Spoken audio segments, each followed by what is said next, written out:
Hey Noemi, denkst du schnell draussen? Oh, schau, wie schön, es gibt weisse Weihnachten, Nathalie. Ach, ich freue mich so. So sollte es sein. Hey, also das Geschenk für die Mami ist parat. Perfekt. Jetzt kommt noch der Philipp dran. Hast du und Philipp sein Geschenk noch? Wo ist das? Da. Ja, perfekt. Genau. Das tun wir. Sollen wir machen? Machen wir das? Das ist doch gut. Hey, kann ich das Lied weitermachen? Das gefällt mir nicht so. Ja, sicher. Wann kommen die heute Abend? 4, 5. Nati, es ist 3. Ah, Wir haben gesagt, wir werden um 2 fertig. Nein. Wir haben uns genug Zeit eingerechnet. Wir haben das überlegt. Nati, es ist 4. Nathalie, das schaffen wir niemals pünktlich, bis die Leute kommen. Schau mal, ich muss noch Kerzen einpacken, ja. der Harz fürs kleine Kind. Ich muss noch die ganzen Gutzli machen, das lange nie. Nati, und den Tannenbaum, den haben wir ganz vergessen zu dekorieren. Komm, ich gebe dir ein bisschen Gutzi, das schaffen wir schon, wenn wir schnell Oh sind. Nathalie, wir haben immer so Stress. Mann, Weihnachten ist so blöd manchmal. Ja. Mann, wie soll So man ein denn hier Stress. kommen? Ah, Noemi, aber sind wir mal ehrlich, eigentlich geht es gar nicht um die Geschenke und die Gutzli. Mann, Nathalie, sicher, die kommen und die können dann nur wegen dem, dass schön aussehen. Ja, aber an Weihnachten geht es nicht um Geschenke, um Gesellschaft und Essen. Es geht eigentlich um Jesus und seine Geburt. Wie meinst Ja, du erinnerst dich noch an eine Geschichte, die wir früher immer gehört haben. Es geht nicht um Geschenke. du? Aus der Bibel? Ja, schau, ich hol's mal. Wir können es mal Aber lesen. Nathalie, wir haben jetzt keine Zeit, um die Bibel holen und etwas lesen. Wir müssen jetzt Gutzli noch tun.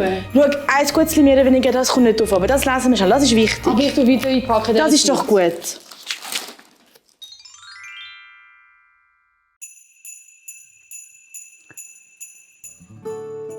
Der Engel Gabriel ist von Gott in eine Stadt im Gebiet Galiläa geschickt worden, wo Nazareth heisst. Dort hat eine junge, unverheiratete Frau gelebt. Ihr Name ist Maria. Ihr Urgroßvater war der König David. Die Frau war mit einem Mann namens Josef verlobt. Ganz plötzlich erscheint der Engel in ihrem Haus und sagt zu ihr: Grüezi, Maria, der Herr ist mit dir. Er hat dich unter allen Frauen für etwas ganz Besonderes ausgewählt. Maria ist fest verschrocken, als sie die Worte vom Engel gehört hat und wundert sich: Was ist denn das für eine komische Begrüßung?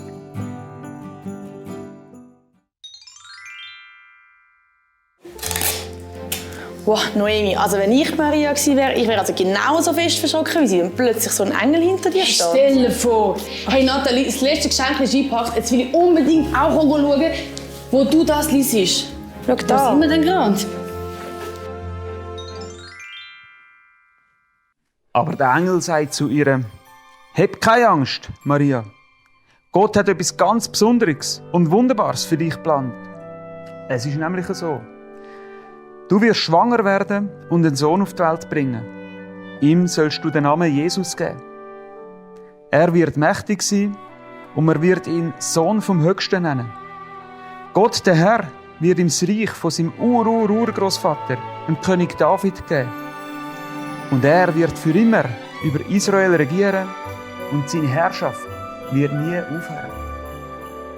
Wo der Engel das gesagt hat, antwortet Maria: Aber wie soll denn das überhaupt funktionieren?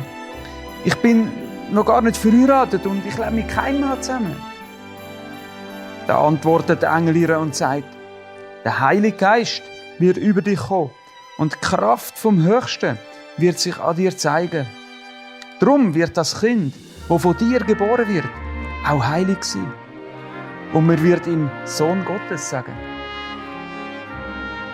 Auch deine Cousine, die Elisabeth, ist schon im 6. Monat schwanger, obwohl sie gemeint hat, dass sie in ihrem Alter kein Kind mehr bekommen kann.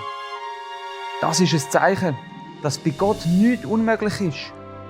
Und was er verspricht, das passiert auch so. Auf das aber kann Maria nur noch sagen: Ich will mich dem Herrn ganz zur Verfügung stellen. Alles soll so geschehen, wie du das gesagt hast. Nach deren Antwort ist der Engel Gabriel wieder verschwunden. Hey, wir können gerade weiterlesen. Ich tue nur schnell die Gutzli backen, dass wir nachher welche haben. Jetzt, mitten in der Geschichte? Ja, es geht ganz schnell. Schau, ich mach schnell. Aber jetzt ist es ganz so spannend. ich mach schnell. Hast du ihn schon eingeschaltet? Oh, Noemi, wie viel Grad? Warte schnell.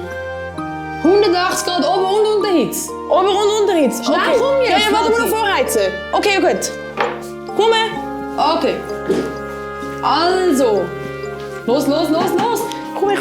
Okay, was sind wir Da jetzt? sind wir. Schau. Ah, Ein paar Monate später hat der Kaiser Augustus in der Hauptstadt in Rom einen neuen Befehl gegeben. Ich will, dass alle Menschen in meinem ganzen riesigen Reich zählt und in Steuerlisten eingetragen werden. Eine solche Zählung hat es noch nie vorher gegeben. Und sie ist zu der Zeit durchgeführt worden, wo der Quirinius, der Regierungschef von Syrien war. Damit wir die Zählung genau durchführen konnten, haben alle müssen in ihren Heimatort zurückgehen. Dort, wo ihre Familie hergekommen ist. So ist auch der Josef aus dem Gebiet Galiläa, nämlich aus der Stadt Nazareth, wo er gewohnt hat, weggereist und ist zurückgegangen ins Gebiet von Judäa, in die Stadt Bethlehem. Aus dieser Stadt ist auch sein Urgroßvater, der David, gekommen. Darum hat er auch wieder dort hin müssen, um sich gemäss dem Kaiser seinen Befehl zählen zu lassen. Auf die lange Reise hat er auch seine Frau mitgenommen, Maria, die hochschwanger war. Als sie in Bethlehem ankommen, ist es gerade so weit, dass sie hätte gebären sollen. Sie haben aber leider keinen Platz mehr gefunden in der Unterkunft. Und so hat sie ihr erstes Kind nach der Geburt in Windeln gewickelt und hat ihn im Stall in eine Futterkrippe gelegt. unglaublich. Kannst du dir das vorstellen? Hochschwanger auf einem Esel quer durchs Land. Hey, und dann hast du noch keine Unterkunft. Und wo musst du das Baby bekommen? In einem Stall. Stell dir mal das vor. Stell dir den Stress mal vor. Dann ist unser Stress im Vergleich Sag's gar nicht. nichts. Hey, natürlich, komm, wir schauen, wie es weitergeht. In dieser Nacht haben draussen vor der Stadt auf den Feldern ein paar Hirten ihre Herde bewacht. Plötzlich erscheint vor ihnen ein Engel Gottes und rund um sie leuchtet es hell in der Herrlichkeit vom Herrn. Die Hirten verschrecken furchtbar und zittern. Da sagt der Engel zu ihnen: Habt keine Angst. Ich darf euch eine freudige Nachricht weitergeben, die für das ganze Volk bestimmt ist. Heute ist in der Stadt vom König David euer lang versprochener Retter geboren. Es ist Christus, der Herr. Und so werdet ihr ihn erkennen. Das Kind liegt in Windeln eingewickelt in einer Futterkrippe. Auf einmal sind rund um sie so viele Engel, dass man es gar nicht mehr zählen konnte. Sie haben alle Gott gelobt und gesagt: Gott im Himmel soll alle Ehre bekommen. Und auf der Erde soll Frieden herrschen bei den Menschen, wo Gott Gefallen daran hat. Nachdem sie wieder verschwunden sind, haben die Hirten beschlossen: Komm, wir gehen auf Bethlehem. Wir wollen das mit eigenen Augen sehen, was Gott uns da vorher durch die Engel angekündigt hat. Und sie sind schnell losgelaufen und haben tatsächlich Maria und den Josef und das Kind, das in der Futterkrippe gelegen ist, gefunden. Als sie das gesehen haben, sind sie überall herumgegangen und haben davon erzählt, was die Engel ihnen über das Kind vorausgesagt haben. Und alle, die den Bericht der Hirten gehört haben, sind aus dem Staunen nicht mehr rausgekommen und haben sich schon ein bisschen gewundert, was denn das soll. Warum haben die Hirten echt unbedingt wieder zum Baby gehen? Ich meine, okay, es muss wahnsinnig sein, wenn die Engel zu einem kommen auf dem Feld. Aber ich meine, es ist trotzdem nur ein Baby. Aber Nati, weißt du, was ist mir aufgefallen beim Lesen? Es ist ja viel mehr als nur ein Baby. Gott hat seinen Sohn auf die Erde geschickt, um uns zu retten. Und das ist das grösste Geschenk, das es gibt. Stimmt. Ah, ich meine, wenn wir Geschenke schenken, denkst du, es geht ums Gleiche? Wir denken daran, dass Gott uns das grösste Geschenk geschenkt hat. Ich glaube, und weil wir so viel Freude haben, weil wir das grösste Geschenk bekommen haben, können wir auch anderen Leuten Freude machen und ihnen ein Geschenk schenken. Oh, so cool. Hey, aber wie hat doch Maria nachher reagiert? Maria hat sich aber jedes Wort gut gemerkt und hat immer wieder darüber nachgedacht. Schließlich sind die Hirten wieder zu ihren Herden zurückgekehrt. Sie haben Gott gelobt und gepriesen für das, was sie gehört und gesehen haben. Es ist nämlich alles genau so eingetroffen, wie es ihnen der Engel vorausgesagt hat. Oh Nati, schau wie schön. Es ist nämlich alles genau so eingetroffen, wie ihnen die Engel vorausgesagt haben. Das ist es, worum es an Weihnachten wirklich geht, Nathalie. Nicht um die Geschenke und ob wir jetzt den Tannenbaum geschmückt haben und Gussli parat sind. Es geht um, dass Gott uns das grösste Geschenk gemacht hat, nämlich Jesus, den er auf die Erde geschickt hat, um uns zu retten. Weil er uns so fest liebt. Die Geschichte ist so schön und wir vergessen das, nur weil wir so Stress haben. Ja, es geht wirklich gar nicht um den ganzen Stress vom Tannenbaum schmücken oder Gutzli backen.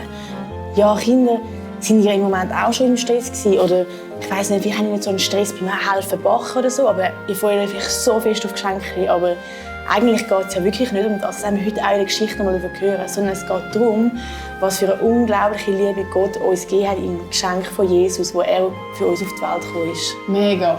Und ich weiss nicht, wie es euch geht, aber Nathalie und ich wollen uns wirklich bewusster das vornehmen, dass wir nicht nur uns freuen an den Geschenken, die wir bekommen von der Familie und am schönen Tannenbaum und am guten Essen, sondern dass wir uns in diesen Tagen immer wieder Zeit nehmen und auch Gott Danke sagen für das Geschenk, das er uns damals geschenkt hat.